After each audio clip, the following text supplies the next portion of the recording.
오늘은 하나님을 아는 지식, 조직시작, 기독론, 그리스도의 직무, 그리스도의 선지직, 이렇게 제목이 되겠습니다. 하나님을 알자, 힘써 알자. 하나님을 아는 지식, 조직, 신학, 기독론, 그리스도의 직무, 그리스도의 선지직, 이렇게 오늘의 제목이 되겠습니다. 저는 어려서부터 호기심이 많은 아이였습니다. 그래서 그런지 이런저런 여러 가지 의문들을 끊임없이 생각해 내곤 했었습니다. 죄로 인하여 죄인으로 타락한 인류에 대해서 의문이 들기 시작했어요. 많은 생각들을 하였었습니다. 그러나 그 의문은 좀처럼 풀리지 않고 저의 뇌리에서 사라지지 않고 자리를 잡았습니다. 그러던 중 성인이 된 후 어느 날인가 성경을 읽던 중에 이 말씀을 읽게 되었습니다. 자, 그 말씀이 바로 이러합니다. 성령을 알았나니 성령은 능히 너로 하여금 그리스도 예수 안에 있는 믿음으로 말미암아 구원에 이르는 지혜가 있게 하느니라. 모든 성경은 하나님의 감동으로 된 것으로 교훈과 책망과 바르게 함과 의로 교육하기에 유익하니 이는 하나님의 사랑으로 온전하게 하며 모든 선한 일을 행할 능력을 갖추게 하려 합니다. 디모데후서 3장 15절에서 17절에 사도 바울이 제자 디모데에게 한 서신서에서의 말씀입니다.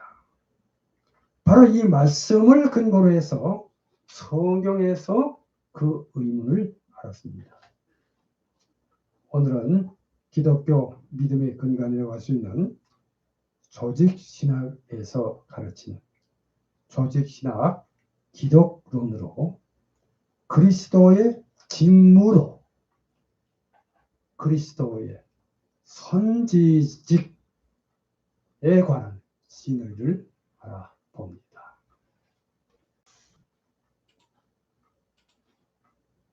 물론 이 교리, 그러니까 기독론 역시 실제적으로나 교리적으로나 고귀한 가치를 가진 진리임에는 틀림이 없으며 신구약 성경에 면맥히 기초하고 있음은 물론입니다. 그러므로 그리스도에 관한 이 교리 역시 성경 이외의 다른 사여에서는 배울 수가 없고 다만 신앙으로서만 받아들일 수 있다는 것을 거듭 말씀을 드리면서 오늘의 말씀을 시작합니다. 그리스도의 직무에 관한 진의를 알아보려 치면 성경은 그리스도에게 세 가지 직무, 곧 선지자, 제사장, 왕의 직무가 있음을 가르쳐 줍니다. 그래서 이를 일명 중보의 삼직이라 이렇게 말합니다. 자, 예수 그리스도는 지금 만왕의 왕, 대선지자,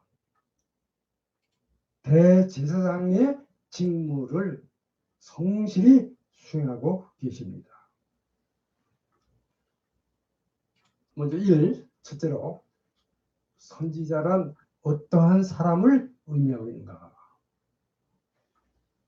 선지자란 어떤 사람을 의미하고 있는가?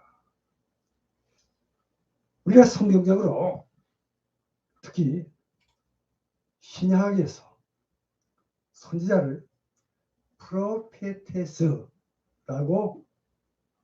칭하였습니다. 자, 이것은 프로 앞전자입니다. 전 프로와 페미 온자 말씀 온자입니다. 의 합성어입니다. 그러므로 선지자는 하나님을 배경으로 하고 그 앞에서 열렬히 그의 말씀을 대언하는 사람이라고 말씀을 드리겠습니다. 베드로후서 1장 21절 말씀 참조하시기 바랍니다. 주 여호와께서 말씀하신즉 누가 예언하지 아니하겠느냐. 아모스서 3장 8절 말씀입니다. 자, 여기서 하나님의 말씀은 비단 예언만이 아니라 모세의 율법에 밝혀진 하나님의 말씀까지를 포함하고 있습니다. 즉, 그 율법의 내용을 해설하며 현실에 재현케 하는 것이 선지자의 사명인 것입니다. 할렐루야. 두 번째로 이 선지자의 의무, 이렇게 제목이 되겠습니다. 선지자의 의무. 성경에 내 말을 그 입에 두리니 내가 그에게 명령하는 것을 그가 무리에게 다 말하리라. 신명기 18장 18절. 이 말씀에 근거하며 여기서 선지자의 직무는 두 가지입니다. 두 가지. 즉 피동적인 면과 능동적인 면, 이렇게 말씀을 드립니다. 즉 선지자는 꿈이나 환상 또는 언어 전달을 통해 하나님의 계시를 받아서 피동 선지자적 활동을 하는 가운데 이 계시를 구술적으로나 그러니까 말로 또 유형적 동작으로 가시적으로 백성들에게 전하는 것. 그래서 능동입니다. 출애굽기 7장 1절, 신명기 18장 18절, 민수기 12장 6절에서 8절, 이사야서 6장, 에스겔서 3장 1절에서 4절, 17절 이렇게 참고하시기 바랍니다. 자, 그러나 단순히 계시를 받은 것만으로는 아직도 선지자가 아닙니다. 자, 여기서 선지자의 자격 요건은 다른 사람들에게 하나님의 계시를 전달하라는 소명과 함께 성령의 영감을 받아야 한다는 것입니다. 선지자의 가장 중요한 의무, 그 의무는 하나님의 뜻을 백성들에게 알려주는 것입니다. 자, 그리고 율법을 도덕적으로 또는 영적으로 잘 해석해 주어서 죄를 회개하고 의의 길로 돌아오게끔 하는 일인 것입니다. 세 번째로 그리스도의 선지직입니다. 그리스도의 선지직. 예수 그리스도께서는 가장 탁월하신 하나님의 선지자이십니다. 사도행전 3장 22절에서 23절 참고하시기 바랍니다. 구약 신명기 18장 15절, 비교 사도행전 3장 23절. 여기서는 그리스도께서 선지자로 오실 것을 예언했습니다. 자, 그리고 그리스도는 누가복음 13장 33절에서 자신을 선지자라고 말씀하셨고 아버지로부터 메시지를 가져오셨다고 말씀하셨습니다. 요한복음 8장 26절에서 28절, 12장 49절, 50절, 14장 10절, 24절 참조하시기 바랍니다.